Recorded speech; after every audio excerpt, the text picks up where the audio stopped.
In 1976, a group of thieves pulled off one of the most elaborate bank heists in history, and they did it all underground.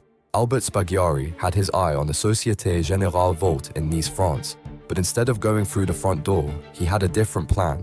For 2 years, his crew dug an 8-meter tunnel through the city's sewer system.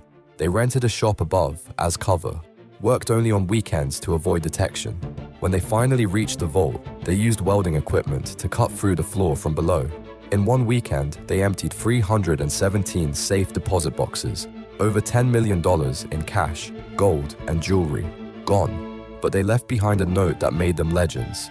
Sans armes, sans violence, sans haine, without weapons, without violence, without hate. When Spaghiari was finally caught and put on trial, he pulled off one last escape. He jumped through a courtroom window and vanished forever. The gentleman thief who became a legend in French criminal folklore.